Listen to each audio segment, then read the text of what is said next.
At the Global Investigative Journalism Conference, we asked some of the world's leading experts for their top tips when investigating stories. I was lucky enough to do the story when peace came along. One of the key lessons is how mobile phones can be used by investigative journalists. My name's Ivo Burum and I'm a lecturer at La Trobe University and I teach mobile journalism and media industries. Before that, I'd spent 30 years in television working as an executive producer and a writer, and I worked in current affairs and in general production.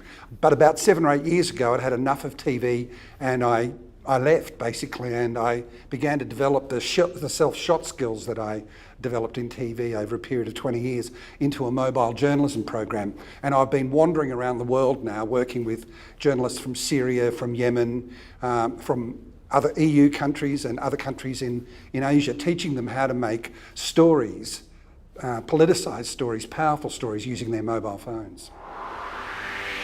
Think story first. It's always story, story, story. Don't get sucked in to take a techno-determinist approach and think technology is going to be the answer. It's not. It's not about being one of the smart mobs. You've got to be net smart. Tip number 2 is plan. Plan your story. Don't think that a little plan is restrictive or prescriptive. It's actually your map, your lifeline. So if you plan a story, that's actually going to help you in the field. You'll know what you're actually filming. It's also going to help in the edit suite because that initial plan becomes your first edit map. My third tip is that you have to think about technology a little bit. For example, if my boss was to send me to Africa to film lions, I couldn't do it all on a mobile phone. I'd be eaten. So what I'm saying is you've got to actually think story first. So if you think story, you'll work out what technology you need to make the story.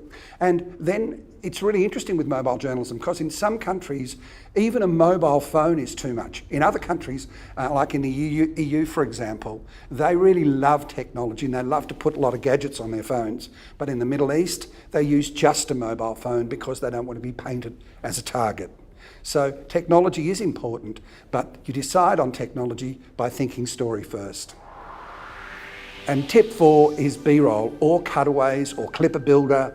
It's the overlay footage, the cover footage that you use to put over a bit of narration or to put over an interview when you cut an interview down. When you think you've shot enough B-roll, shoot some more. You haven't got enough. And the key is to shoot your story first and then shoot your B-roll around your story when you know what you need. But that doesn't mean that you don't shoot your B-roll before you start shooting story. For example, if you turned up here to this conference and there were a whole bunch of people yelling and screaming outside, you'd shoot that when you got there before you shot the interview about that yelling and screaming. B-roll is the key to making great video stories. B-roll and narration, if you can get B-roll and narration right, if you can learn to write in and out of pictures, you'll be a great video storyteller. My 5th tip is to do with editing. Edit the story first and then worry about your B-roll. The idea is to get your structure down very, very quickly using even draft narration. Just get something down to get what I call the story bounce happening. Once you have the story bounce happening, you can then move the blocks around till your structure is right, editorially, legally, and for whatever reason. And then you can paste it up with B-roll, give it its breathing space. So edit the story first, edit it quickly. If you're walking around nervously, worried about starting an edit, because you've shot too much footage, the best way to fix that feeling is to start. Don't worry if you're wrong. If you're wrong, you'll know it really soon and you'll be able to fix that. But if you don't start, you'll just get more and more stressed. So start the edit, cut the story. My most essential tip, it's really simple. Think story, story, story. When you're thinking story, you really need to think scrap. Scrap is a storytelling toolkit. Understand the story and you'll know who the characters are.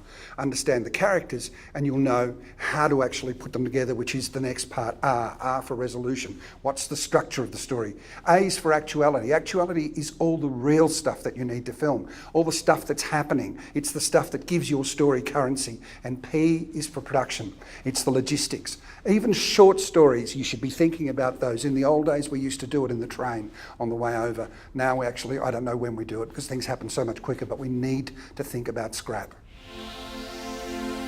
There have been a lot of great Mojo stories made with people that I've worked with. The most recent is the award-winning Eastern Gateway, which is a film about refugees leaving in the Middle East and moving across to a safer life. But there have also been really stories that are close to my heart. Indigenous people in Australia who actually did the Mojo course and then ended up becoming journalists, getting full-time work as journalists. That's really important, to give them full-time work in their own communities. That's very hard to do. In Timor, we have some young journalists that 5 years ago learned how to do this. They said to me, we would never be able to create video, never, unless we were able to do it on these phones. We don't have the funding. We don't have the ability to get video cameras. They're still doing it 5 years later and doing it really, really well. So there's many, many good examples of mobile journalism.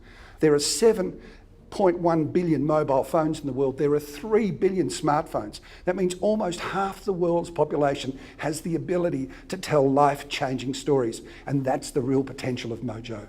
It's a way for us to democratise our skills, to give back to people who are interested in changing lives in their own communities. That's my case study, my example of where it's been successful.